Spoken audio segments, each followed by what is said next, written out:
Hello नमस्कार good morning everybody. Welcome you to our channel Bolu and Chinnu. आज हम करने वाले हैं रिव्यू आज के एपिसोड का।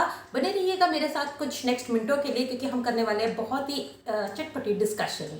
तो कल जैसे हमने देखा कि वनराज और काव्या पार्क में लड़ते हुए नजर आए। अब अनुपमा ने उन्हें ऑब्जर्व कर लिया, ये देख लिया, तो दोनों ही बहुत ही अपसेट है और इनसिक्योर है क्योंकि वो दोनों अनुपमा की नज़रों में आ गए। तो काव्या कहती है कि क्या इज्जत रह गई हमारी, अनुपमा ने हमें देख लिया, क्या सोचेगी हमारे बारे में। तो इस पर वनराज का कहना है कि तुम गई ही क्यों थी उस लड़के से मिलने के लिए, आई मीन 25 साल के लड़के से तुम क्या बातें कर रही थी। तो इस पर काव्या कहती है कि जिस तरह से तुम्हारे लिए तुम्हारी फैमिली इंपॉर्टेंट है, मेरे लिए मेरे फ्रेंड्स इंपॉर्टेंट है। तो कहीं ना कहीं वो ताना कसती हुई नजर आई क्योंकि कल रात को ही वनराज जो है अपने घर में गए थे, खाना वाना खा के आए थे, तो इस पे वो थोड़ी परेशान सी थी।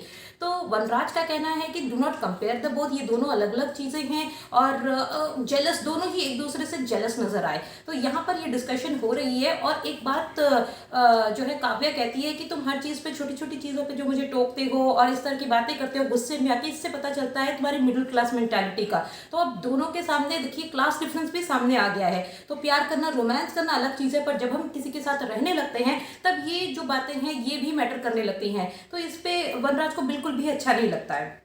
काव्या उन्हें ये आश्वासन देती है कि तुम बिल्कुल चिंता मत करो, मैं तुम्हारे लिए बिल्कुल जो है फेथफुल हूँ, लॉयल हूँ और मैं कभी ऐसा नहीं करूंगी। और जिस दिन मेरे दिल में तुम्हारे लिए प्यार खत्म हो जाए मैं तुम्हें सामने से आके बताऊंगी। इस पे वनराज जो है फिर से अनुपमा के बारे में सोचने लगते हैं क्योंकि वहां घर पे जो अनुपमा है वो कहती है कि 7 जन्मों का रिश्ता भी कम है और वो उससे भी ज्यादा वनराज के साथ रहना चाहती है। और यहाँ पर ये लड़की है जो अभी कुछ ही सालों का रिश्ता है और 2 दिन से रहने आई और कह रही है कि अगर मेरा प्यार खत्म हो जाए। तो ये जो है काफी उनके लिए कॉन्ट्रास्टिंग रहा, पर फिर भी वो इस बात को लेकर ज्यादा परेशान है कि अनुपमा ने देख लिया उन दोनों को झगड़ते हुए।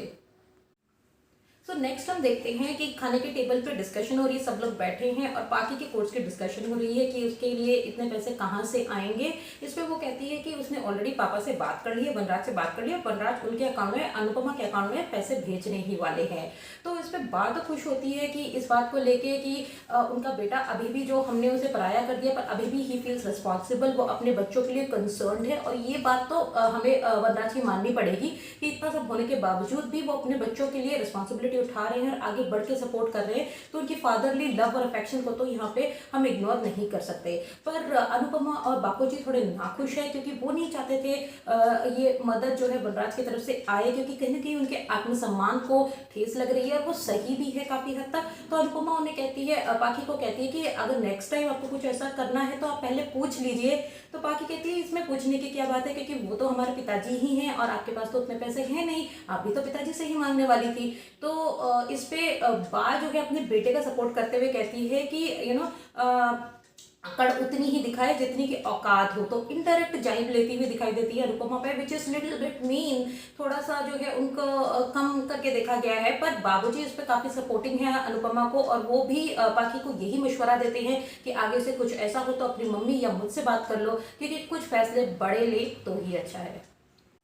सो नेक्स्ट हम देखते हैं कि वनराज ऑफिस में बैठे हैं और वहाँ ही बैठे बैठे उन्होंने ट्रांसफ़र कर दिया है मनी पाकी के कोर्स के लिए। ये मैसेज आ जाता है उनके फ़ोन में और साथ ही एक और मैसेज आता है जिसमें लिखा है थैंक यू।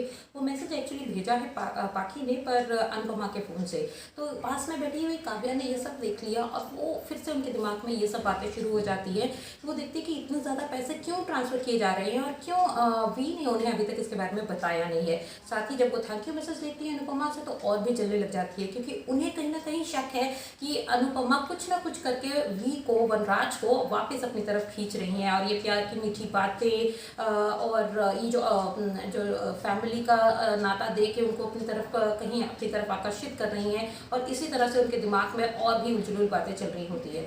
तो वो सोच लेती है कि मैं इस सब को सॉर्ट आउट करके रहूंगी, मैं पता लगा के रहूंगी कि ये क्या चल रहा है। और एक मैसेज लगा के, एक कागज पे मैसेज लगा के चली जाती है कि मेरे को कोई इंपॉर्टेंट काम है, और सीधे पहुंच जाती है अनुपमा के सामने बीच रास्ते में और उनसे सवाल जवाब करने शुरू कर देती है। तो अनुपमा का कहना है इस पर यह है कि हम कपड़े तो सुखाते बाहर हैं पर उसकी मैल जो है घर के अंदर धोते हैं।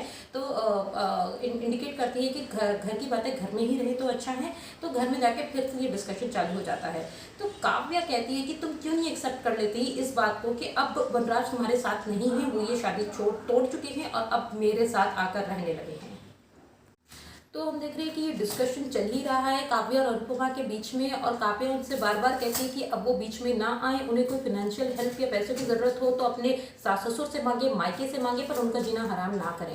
तो इस पर अनुपमा कहती है कि बीच में तो वो कभी भी नहीं थी, बीच में तो खुद काव्या थी, और वो उनका रिश्ता टूट चुका है वनराज के साथ, पर वो अभी भी उनके बच्चों के पिता है और अपने माँ बाप के लिए वो बेटे हैं।